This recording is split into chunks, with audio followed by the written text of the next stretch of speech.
Well, today, ladies and gentlemen, we are going to go through the court documents they were filed over the weekend, so we have them right by here. They are kind of mostly the same, but we're going to go through one of them now, which is the cross response to Rial Toye attorney's fees. If you remember, Ron and Monica, they were like, we wanted more money than what the actual judge allocated to them in the actual case, but obviously, be it Toye and Vic are like, yeah, no. So we're going to go through it. So obviously you could have appealed, got all this. Table of contents, arguments. The trial court properly awarded Rial and Toye attorney's fees in the amount of 100 grand. Rial and Toye failed to show how facing an allegedly more complicated fact pattern justifies their higher fee for the attorney. And Rial and Toye's attorney's fees evidence does not mandate an award of the amount claimed. And then you got Marchi's attorney fee expert controverted Rial and Toye's assertion that $282,953,080 was a reasonable and necessary fee to defend this matter. And then we got the index of authorities, and then we get into it. So, the trial court did not abuse its discretion in awarding Rial and Toye attorney's fees and costs in the amount of 100 grand. Rial and Toye did not face a more complicated fact pattern than the other defendants. Rial and Toye's own attorney's fee bills records controvert their assertion that the aforementioned number, the 282 grand, was a reasonable and necessary fee. The testimony of Jamie Marchi's attorney has said, yes, this is a reasonable and necessary fee for them to have. Then we got the statement of facts. Vic filed claims against Monica Rial, Toye, Marchi and Funimation for defamation, tortious interference with existing business relationships, tortious interference with prospective business relationships, and civil conspiracy along with vicarious liability. I think that's for sale. I got that wrong. I do apologise. Against Funimation, each of Vic's causes of action were based on a series of tweets collectively accusing him of this, and this, and upon communications between Rial and Toye and third parties. Rial, Toye, Marchi and Funimation each filed motions to dismiss pursuant to the TCPA, asking the trial court to dismiss each of Vic's causes of action. Following a hearing on October 4th, 2019, the trial court granted each of the TCPA motions and dismissed his cause of actions on November 25th. Following the October 4th, 2019 hearing, the trial court held a subsequent hearing on November 21st to consider the issues related to sanctions and reasonable and necessary attorney's fees. Rial and Toye, represented by the same counsel, sought an attorney's fee award of $282,000. At the November 21st hearing, Rial, Toye, Marchi and Funimation each offered heavily redacted billing statements into evidence and testified in support of their requested attorney's fees, awards and sanctions. Counsel for Vic directed the trial court to various deficiencies in Rial and Toye's attorney billing, which we saw because they tried actually asking for money for something that was never done. Statements including Rial and Toye's attempt, to recover attorney's fees for block billing. Billing for unnecessary tasks such as discussions with a New York bankruptcy attorney, several hours of discussion regarding alleged death threats to Rial and Toye from unknown individuals, unreasonably large time spent on discrete tasks such as billing over 50 hours to prepare for a single deposition. That is a hell of a lot, and as you can see right by there, excessive attorney work. And for billing time spent on opposition research not related to resolving a case under the TCPA. Additionally, Vic's counsel informed the trial court Rial and Toye's attorney's fees rates were excessive, which they are, 100%, because I really don't understand. They keep going on and saying, oh, we got the best lawyer in all of the country for this who specialises in this. And it's like, right, but you're being taken for a mug because they are literally asking for so much money. You got people laughing at it.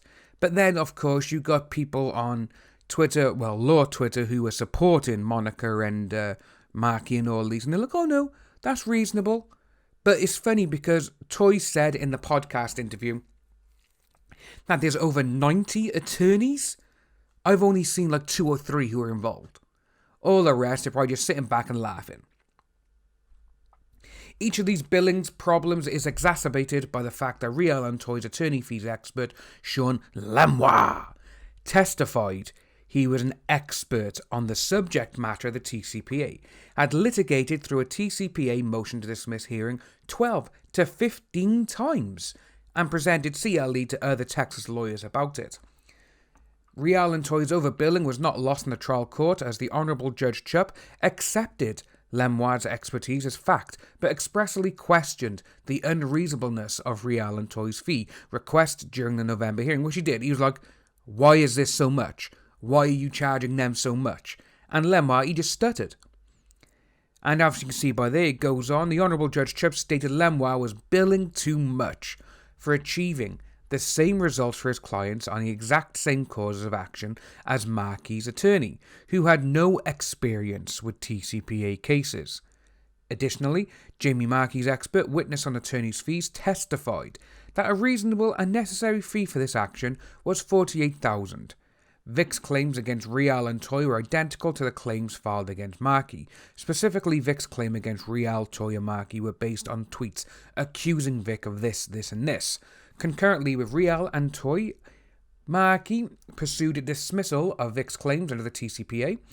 And as you can see, it does go on for quite a bit. They say that, they testified reasonable necessary amounts was the $48,000. This is less than a quarter of the attorney's fees allegedly incurred by Rial and Toye, which is $282,000, which, if you think about it, Marchi's lawyer and Lemois, they done exactly the same work. It's almost like, because he's asked for so much money, and then you got Marchi's lawyer saying, oh no, I think what they're asking for is true. I think that's reasonable.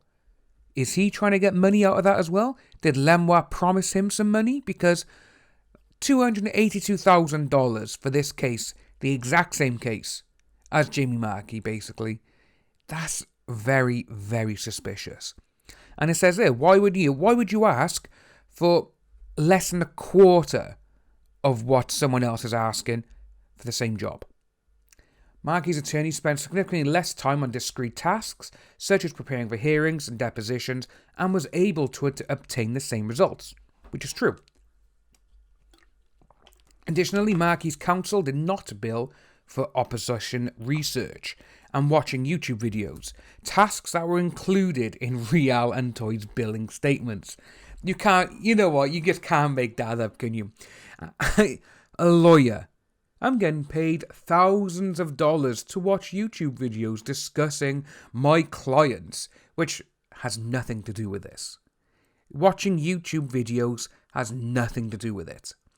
Because, again, if you want to get into this, you need to look into Vic's background, who he's actually associated with and spoken with properly, and Rial and Toye's background. Because, obviously, we have seen Ron Toye, well, we've seen the text messages he's been sent into Kamehacon and stuff saying, if you don't get rid of him, you're not having our money. The trial court considered all of the expert testimony, objections to evidence, responses, arguments of counsel, and the relevant pleadings on file during the November hearing, and probably reduced Rial and Toye's attorney's fees from the requested $282,953.80 to a total of $100,000 on the button. An amount that was double what the court awarded either Funimation or Marchi, which is very, very true. Then you got the summary of the argument. The trial court acted within its sound discretion. Yep, okay. Then you got the argument. The trial court properly awarded Rial and Toye's attorney's fees in the amount of $100,000. The sole issue in Rial and Toye's appeal is whether the trial court committed reversible error when it found that the reasonable and necessary attorney's fees awarded was $100,000. The trial court acted within its sound discretion in awarding them this sum as reasonable and necessary attorney's fees. When a claimant wishes to obtain attorney's fees from the opposing party, the claimant must prove that the requested fees are both reasonable and necessary. And they didn't do that. Lemois was like, yeah, I done this, I done that. It's like, yeah, of course you did. And so, it just goes on, the opposing party, this is what they wish for. And you got 2, likelihood, the acceptance of particular employment will preclude other employment by the lawyer.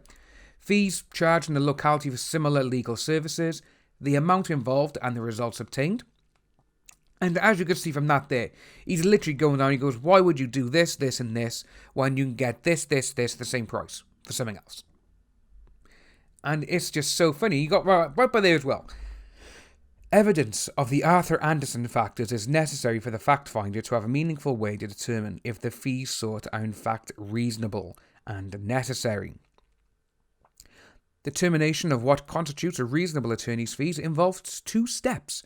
First, the trial court must determine the reasonable hours spent by counsel in the case and a reasonable hourly rate for such a work. The trial court then multiplies the number of such hours by the applicable fee, the product of which is the base fee or lodestar. And I really do think that Lemoir, he saw all of this and he literally is just taking them for a ride. Because when you got Jamie Marchi, you got Funimation now, obviously their lawyer is 100% better than Rial and Toye's, because obviously they can afford the best. And Rial and Toye, they're just saying, oh, we got the best. Anyone can hire a lawyer and say, oh, we got the best. Anyone can do that.